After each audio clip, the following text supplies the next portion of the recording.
NS লার্নিংয়ে তোমাদের সবাইকে স্বাগত। মাধ্যমিক পরীক্ষা 2027কে লক্ষ্য রেখে ইতিহাস বিষয়ের অধ্যায়ভিত্তিক ক্লাস আজ থেকে শুরু হচ্ছে।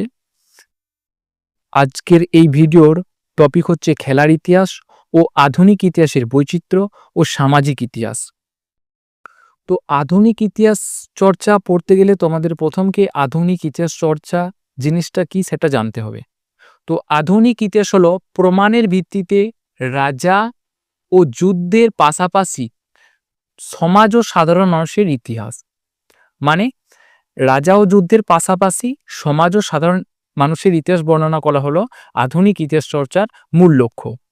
আধুনিক ইতিহাস চর্চার প্রবর্তক ছিলেন জার্মান ঐতিহাসিক লিওপোল্ড ভন রাঙ্কে এবং এই আধুনিক ইতিহাস চর্চার সময়কাল ছিল 1757 থেকে বর্তমান সময় পর্যন্ত।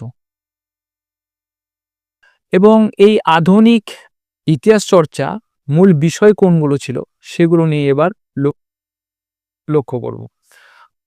আধুনিক ইতিহাস চর্চার বিষয় ছিল রাজনীতির মধ্যে শাসন ব্যবস্থা, আইন ও সরকার, রাজা ও শাসক তাদের কাজ ও ভূমিকা, যুদ্ধের মধ্যে যুদ্ধের কারণ ও ফলাফল, সমাজের মধ্যে মানুষের জীবনযাত্রা, সামাজিক পরিবর্তন, অর্থনীতির মধ্যে কৃষি, শিল্প ব্যবস্থা ও কর ব্যবস্থা। তো এইগুলো ছিল আধুনিক ইতিহাস চর্চার মূল বিষয়। এবার আধুনিক ইতিহাস চর্চার বৈশিষ্ট্য।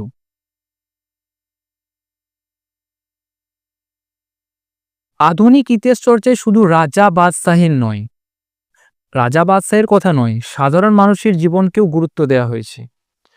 এবং এই আধুনিক ইতিহাস চর্চা লেখা হতো দলিল, দস্তাবেজ, সরকারি নথি, চিঠি, ডায়েরির ওপর ভিত্তি করে। ইতিহাসকে কেবল ঘটনা নয়, সমাজের পরিবর্তনের কাহিনী হিসাবে দেখা যায়। এবং এই আধুনিক ইতিহাস চর্চা নিরপেক্ষ বৈজ্ঞানিক দৃষ্টিভঙ্গিতে লেখা হয়। আধুনিক ইতিহাস চর্চা কিন্তু নিরপেক্ষ, কোনো নিজস্ব মতামত সেখানে পোষণ করা যাবে না।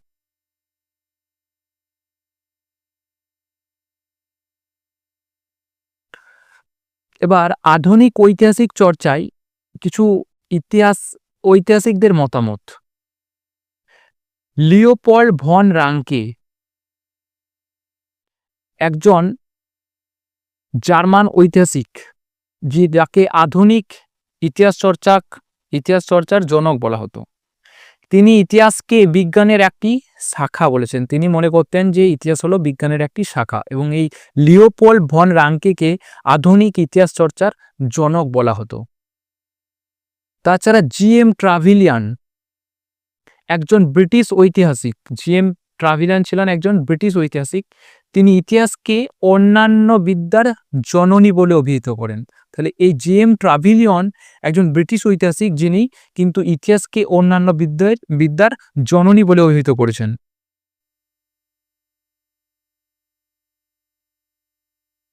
এইবার আমাদের টপিক হচ্ছে নতুন সামাজিক ইতিহাস কি। এতক্ষণ আমরা দেখলাম যে আধুনিক ইতিহাস চর্চা কি, এবার দেখব নতুন সামাজিক ইতিহাস কি। তো নতুন সামাজিক ইতিহাস হলো আধুনিক ইতিহাস চর্চারই একটি নতুন ধারা। মানে আধুনিক ইতিহাসের একটা নতুন ধারা হচ্ছে নতুন সামাজিক ইতিহাস, যেখানে রাজনীতি নয়, সাধারণ মানুষের দৈনন্দিন জীবন ও সমাজের বাস্তব চক্রকে গুরুত্ব দেওয়াই হলো নতুন সামাজিক ইতিহাসের মূল লক্ষ্য। এবং এই নতুন সামাজিক ইতিহাসের সময়কাল ছিল 1960 থেকে 70 দশক। এবং এই নতুন সামাজিক ইতিহাসের প্রবর্তক ছিলেন রণজিৎ গুহ।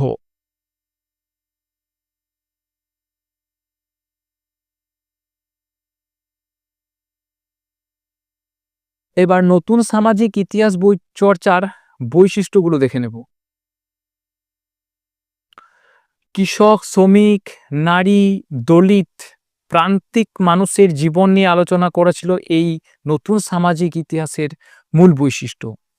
তাছাড়া মানুষের খাওয়া পড়া, বাসস্থান, কাজকর্মের উৎসব ও সংস্কৃতির ওপর কিন্তু এই ইতিহাস লেখা হতো। অর্থাৎ মানুষের খাওয়া দাওয়া, বাসস্থান, মানে ছোট ছোট জিনিসগুলোকেও কিন্তু সামাজিক ইতিহাসের মধ্যে জায়গা দেওয়া হতো।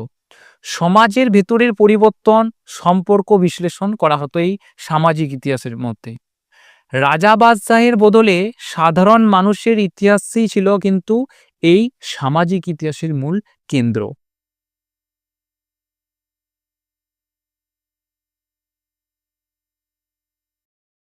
নতুন সামাজিক ইতিহাস চর্চায় ঐতিহাসিকদের মতামত। এবার কিছু ঐতিহাসিকদের মতামত দেখে নেব নতুন সামাজিক ইতিহাস চর্চায়।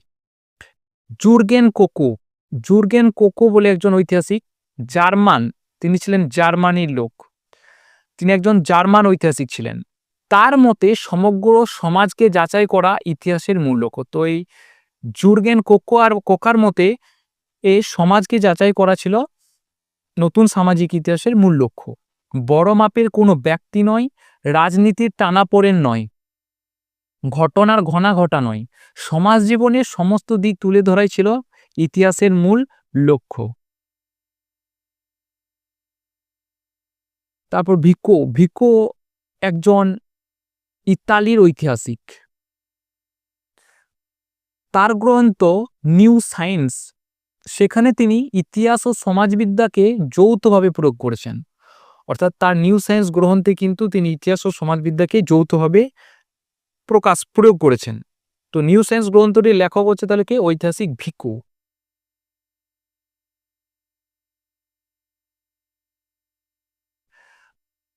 অন্যান্য ঐতিহাসিক যেমন মার্ক ব্লক ও লুসিয়েন ফেভর, এই দুজন ঐতিহাসিক একসঙ্গে দ্য এনালাস নামে একটি পত্রিকা প্রকাশ করেন। এনালাস নামের পত্রিকা কারা প্রকাশ করেন? মার্ক ব্লক ও লুসিয়েন ফেভর। এতে তারা সামাজিক ইতিহাস রচনার দিকে গুরুত্ব দিতেন। তারপর কিথ টমাস নামের একজন ঐতিহাসিক, তিনি তার মানুষ ও জীবজগৎ অর্থাৎ ম্যান অ্যান্ড ন্যাচারাল ওয়ার্ল্ড গ্রন্থে সামাজিক ইতিহাসের বিষয় চোখে পড়ে। তার সেই ম্যান অ্যান্ড ন্যাচারাল ওয়ার্ল্ড গ্রন্থে কিন্তু সামাজিক ইতিহাসের বিষয় চোখে পড়ে। সেইগুলো কোন বিষয়? যেমন খাদ্যাভ্যাস, পোশাক পরিচ্ছদ ইত্যাদি। তিনি কিন্তু এইসব বিষয়গুলোর ওপর ইতিহাস লিখেছেন। জি.আর. গ্রিন, তার গ্রন্থ short history of the English people গ্রন্থে কিন্তু তিনি উঁচু তলার মানুষদের পরিবর্তে সাধারণ নিচু তলার মানুষদের জীবন নিয়ে কিন্তু ইতিহাস লিখেছেন।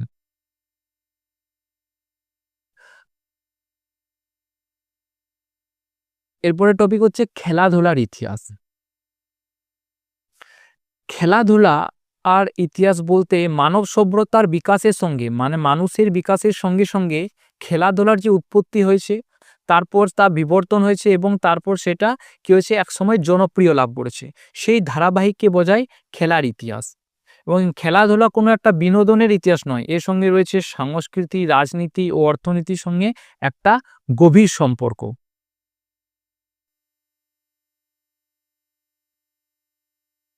খেলাধুলার ইতিহাস নিয়ে কিছু গুরুত্বপূর্ণ তথ্য, যে ভারতে ব্রিটিশরাই কিন্তু ভারতে প্রথম ক্রিকেট, হকি, ফুটবল ও পোলো খেলার সূচনা করেছিল। ব্রিটিশরাই কিন্তু প্রথম ভারতবর্ষে ক্রিকেট, হকি, ফুটবল ও পোলো খেলার সূচনা করেছিল। এবং ক্যালকাটা ক্রিকেট ক্লাব, এই ক্লাবটা ছিল ভারতের প্রথম ক্রিকেট ক্লাব, যেটা প্রতিষ্ঠিত হয়েছিল 1792 সালে। এবং গ্র্যান্ড জার্ভিস নামের একজন ঐতিহাসিক কিন্তু এই খেলার ইতিহাস নিয়ে কয়েকটা গ্রন্থ লিখেছেন, যেমন culture and society in introduction. এই গ্রন্থগুলিতে তিনি খেলার গুরুত্ব নিয়ে আলোচনা করেছেন।